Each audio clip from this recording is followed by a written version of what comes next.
Hello, Gemini. It's the witching hour. My name's Michelle and I'm a witch. Welcome to the Mystic Smuggler. This reading is for all placements of Gemini in your chart. And if you're cross-watching for a Gemini, or you just intuitively felt like being here for some reason, the title caught your attention or whatever, it's your reading. So for cross-watchers especially, accept this reading for your own. This reading will cover the energies of Gemini for the month of November 2020, but it is relevant whenever you come to it. I'm first going to draw a card from the Major Arcana of Pagan Ways Tarot by Anna Franklin. I've divided up the sections of the reading into love, security, and freedom using the pentacles, the cups, pentacles, and wands, and Major Arcana for overall spirit message and your aura. So let's get started on that first, Gemini. Gemini. If you have any Taurus in your chart or you watched Taurus's reading for any reason, you'll see that I kept saying Aries in the beginning. It's like, oh my God, I know it starts to sound like an excuse after a while, but honestly, legitimately, Mercury retrograde kicked my rear end, and I just kicked it on its way out too. So anyway, I've never felt it that bad. So underlying in your overall spirit aura and message from spirit is the Fool. So you have a new beginning, Gemini. You really are leaning and catering to that carefree spirit, that childlike sense of adventure.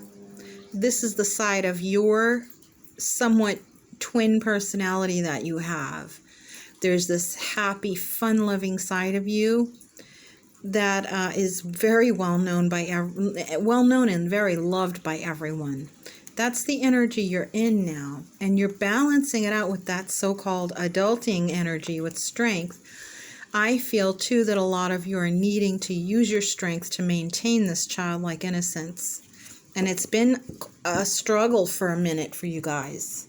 Quite a struggle for quite a minute, but I do feel that struggle energy is passing, and what you're doing is pulling down the moon, as she is here in this card, and calling on elemental and magical spirits, her inner strength. She's cleansing her aura inside. She's cleansing all negative energies, and she's drawing and she's calling upon the goddess to come down and give her inner strength and cleanse those, cleaning out the basement, so to speak, cleansing out unconscious or subconscious mental patterns, emotional patterns, especially emotional ones. Emotional triggers and the source of them is what Spirit just said. Clearing out emotional triggers and the sources of them. Clearing it out of your... It's quite the clearing. So I think that's why you need the strength, is because it really kind of tuckers you out. And you are going to need this for your new beginning to move forward. And it seems to me, what I'm getting from Spirit is it's the perfect time for you to be doing this. Perfect. Like it couldn't be more perfect. The timing for you to do this for yourself. So that's good. That's really good.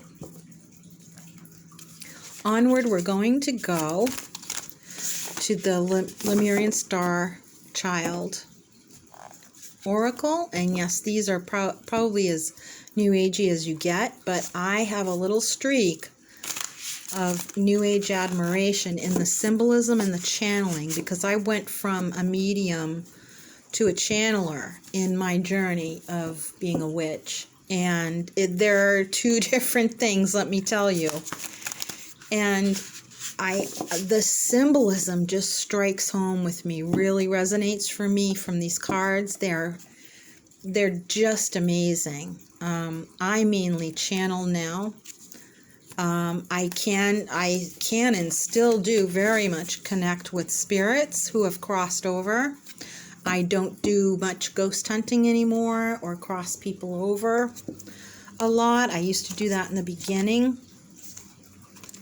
but that's not the case so much. I don't believe I'm called to do that. I believe I'm called to channel and connect with those who have already crossed. So our message here, Gemini, is, I'm not going to read from the book. I'm only going to channel through this card, is initiation. Yep, that is going right along with the energy that I'm picking up on in the beginning.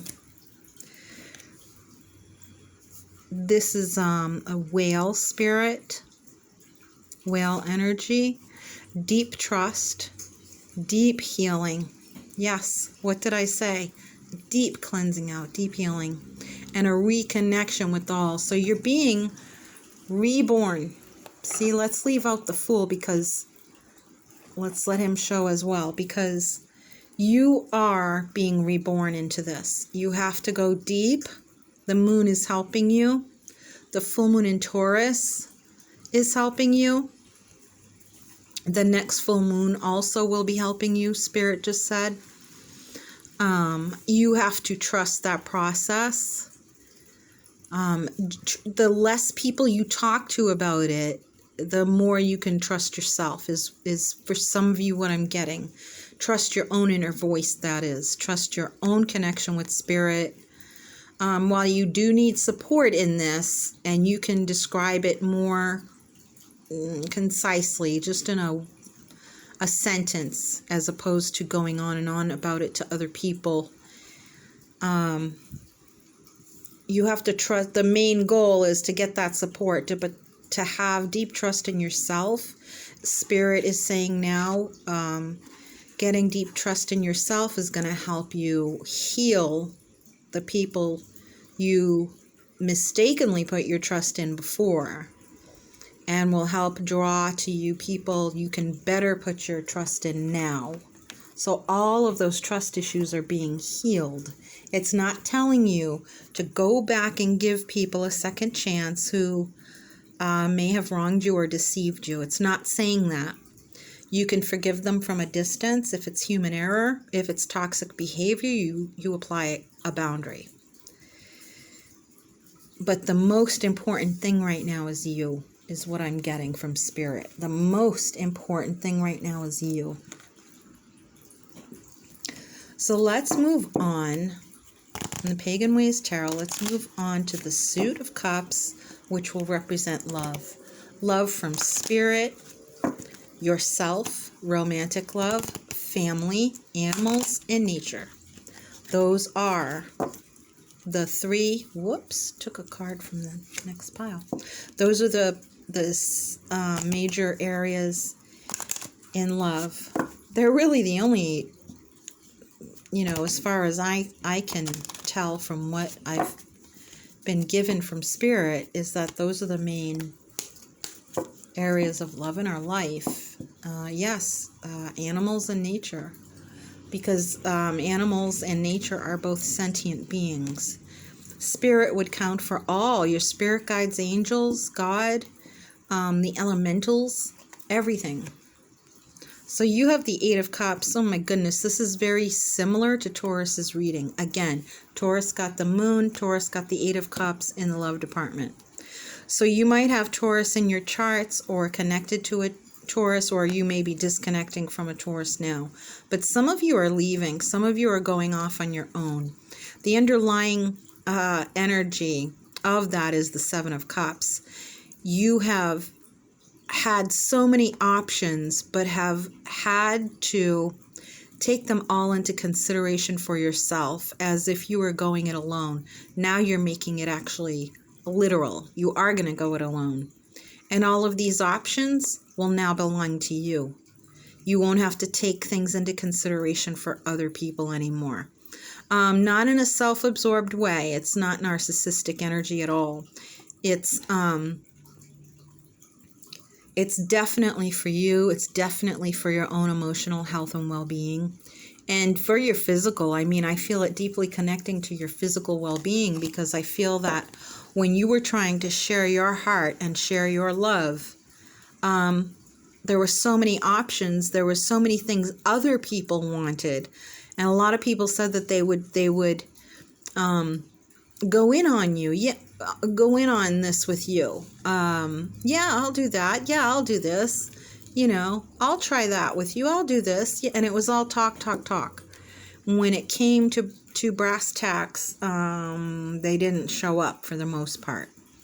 You can connect, but maybe not make life plans together. You feel, and you need the strength I'm getting from Spirit now. You need the strength in order to not feel bitter.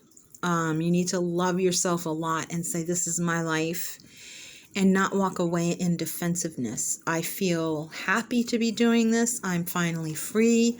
I don't have to worry about anybody else anymore. I take care of myself, and I help when I can, and I still love all my people, but I gotta love them from a different perspective and from a different place. And that's, for some of you, a lot of you, that's a literal different place. You are definitely distancing yourself from people, but in a very loving way and in a way that serves you better. In other words, you're making yourself available to you, is what Spirit just said. Instead of making yourself available to everybody else and their uncle and their kids and their grandbabies and their pets and their problems and their bills, you're making yourself available to you and only you. And with what you have in the end, and that includes after you save for yourself, after that, if there's anything to give, that's when you give. Okay? Family might be the most important in your heart, but after a while, you can only give so much, and sometimes it takes some discipline and inner strength to do that. And you feel like you're being stingy. People might even call you stingy. I don't know, but you're going to have to go deep and realize that these are good boundaries you're setting for yourself. They really are.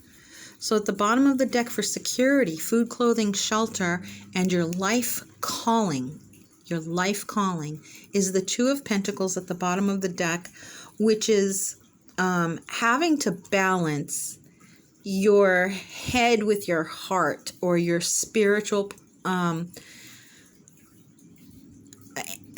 want to say ambition, but that's the wrong word, spiritual aspirations to your practical physical needs, okay?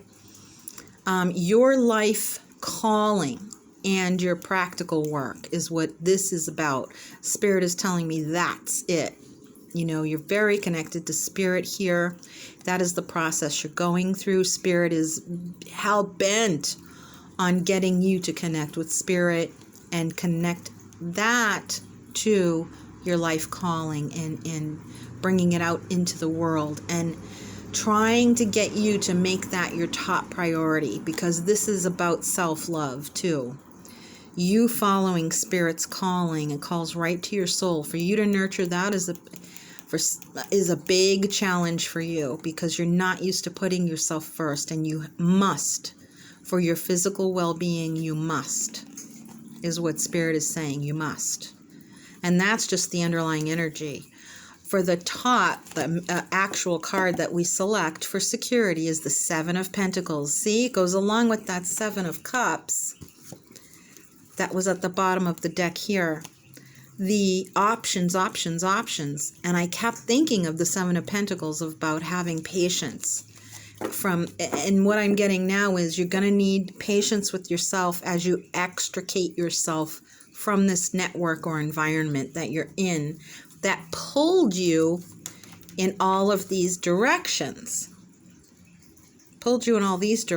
Because you have a lot invested in yourself already. You have a lot under your belt that you can give yourself credit for. You have to stop and take a personal inventory of your assets, your benefits, the good you've done in this world, the attributes that you carry within yourself. You don't give yourself enough credit historically, and you're getting it. It's like I'm breaking away from that. And how that happened is physically needing to get away from the people who don't remind you of how great you are. You know, it's like you're just talking to yourself. It's like, well, I may as well do that and follow my own voice and follow my own heart. Remember, the heart has its own rhythm, and your heart belongs to you. You have to follow your own rhythm, the own rhythm of your heart. Follow it like it's your job, because guess what? It is. It's everybody's job to follow their heart.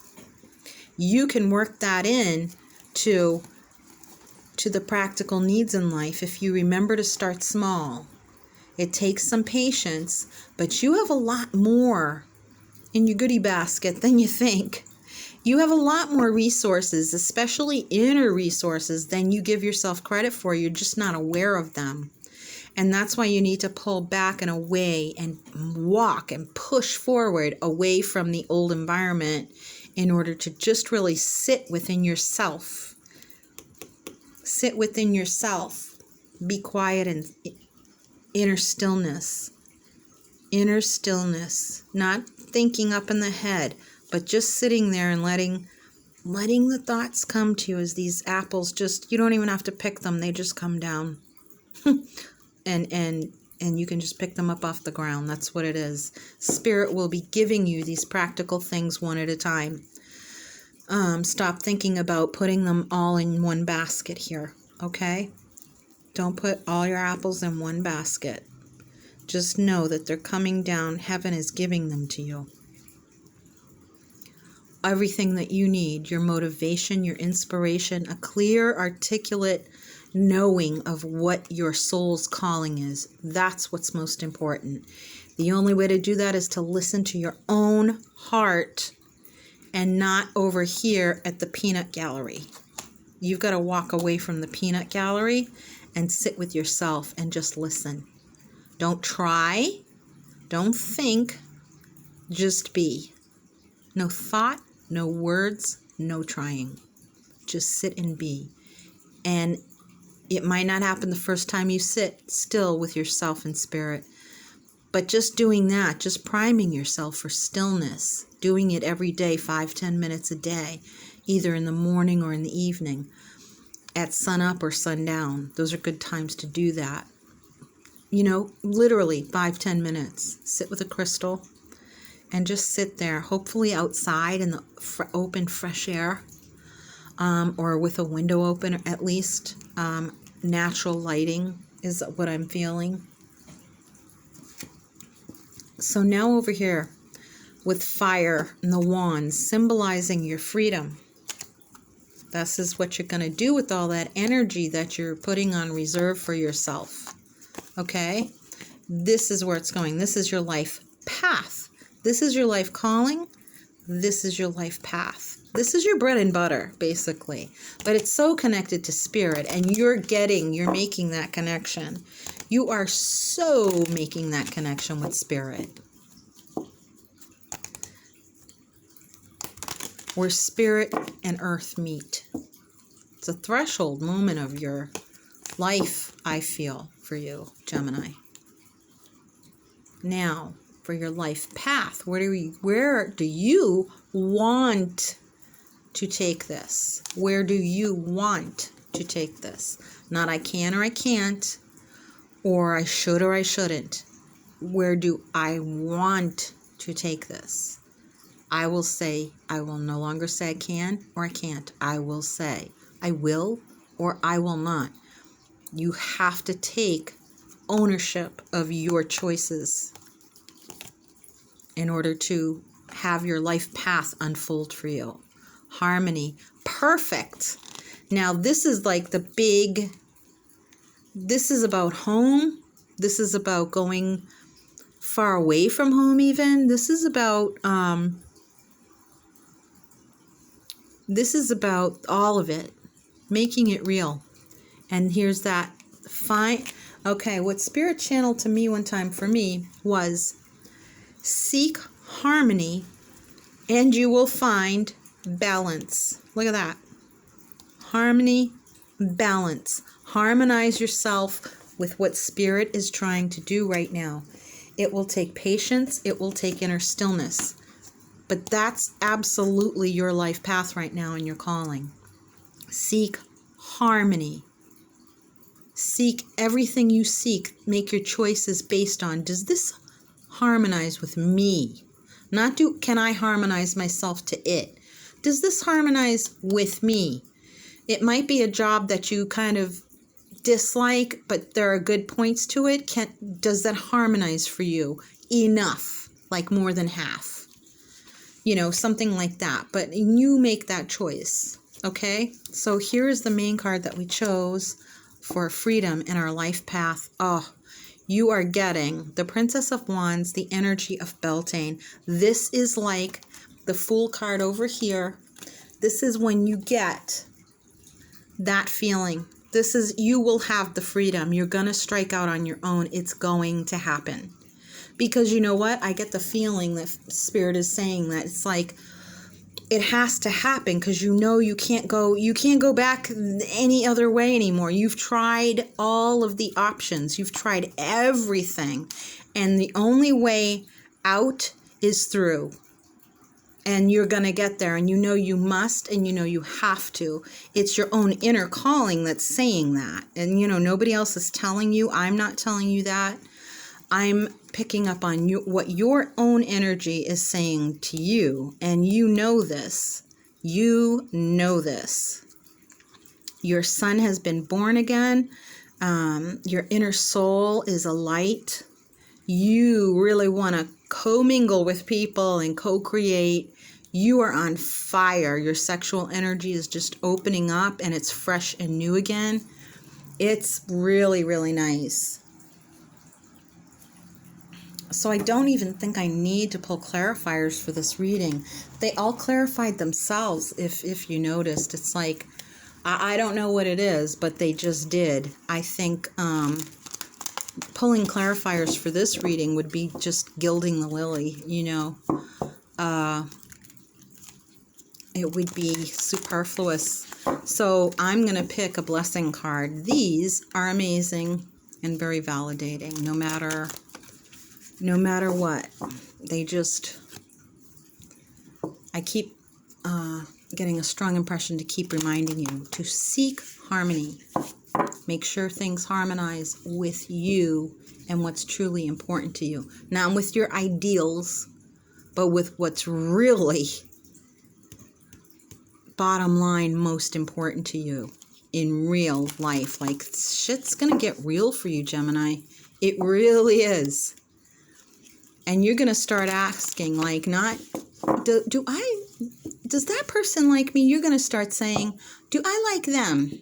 You know, that type of thing. Do you know what I mean? You're going to be, and it just feels odd to you. It feels counterintuitive or off because it's not what you're used to doing. You're used to putting everyone else's needs and wants first, especially the wants. You usually let everyone else pick, but you never usually take the lead with that. So what you have from blessing is a blessing on a home. That's amazing. You're going to be striking out on your own. There's some kind of creative force here that you are putting into yourself. You are your home. The underlying energy is Morrigan's blessing of peace after battle. Wow. Now that you've put the discord behind you, once you do, your home will be blessed because you will inhabit your home. I sometimes feel that it feels like you're living with other people when it's really your home and your space. It might be internally in your heart, your calling especially. It's like, well, let's all go here. Let's all do this as a family or as a group. And you're always looking out for everybody else and what they want because you feel that as the adult, you're responsible. And you are when they're babies, but not now. And if you're dealing with grown-ass adults, you need to live your life as if you were single almost. And not in a selfish way. I promise you it isn't. But you have to start training your mind to believe that you come first in many ways, and then you have what it takes to give to others. That's, kind of a very basic tenet, but it's like stop living by your ideals and start creating your own reality, You already are a good parent and a good person, so live for you. Live for you. Everyone else will benefit. It's like it gets grandfathered in, so stop worrying about what other people need or want. Live for you, and everyone else will be blessed by it. People close to you in your home, people close to you at work, close friends, all of that. A blessing for a home with protective presence, a creative field, a creative field within which you can thrive and be reborn night after night, day after day. I just got goosebumps. May the walls of your home hold strong against the influences of the world outside. Within the walls and beneath the sheltering roof of your home, may you find privacy and comfort and freedom to be who you are when all about you falls away and there are no more eyes to watch you. May you have comfort, good food, nourishing rest, healing quiet, true friends who come and go in ways that bring you both joy and companionship. May you offer hospitality freely and gladly, and may the blessings you offer be returned in the opening of homes to you in return. May the borders of your home be protected and guarded by angels, and within its spaces may there be a place for intimacy, connection, friendships, privacy, conversations, calm, the roar of laughter, the soft fall of tears, and the quiet peace of hope. May your life take shape within your home. I'm going to repeat that. May your life take shape within your home. May there be births, and when deaths come, let them be kind ones. Let the home you create become the very essence of what home can be. And may it in return offer you, your body, your soul, the most nourishing of spaces between the worlds. Blessed be. Gemini, if you would like to connect with me for your own personal reading, or if you would like to make a donation or just email me to say hi, visit my Facebook page. All of those links are in the description box down below. May you be blessed, Gemini. From my soul to yours, much love and brightest blessings. Take care. Bye-bye.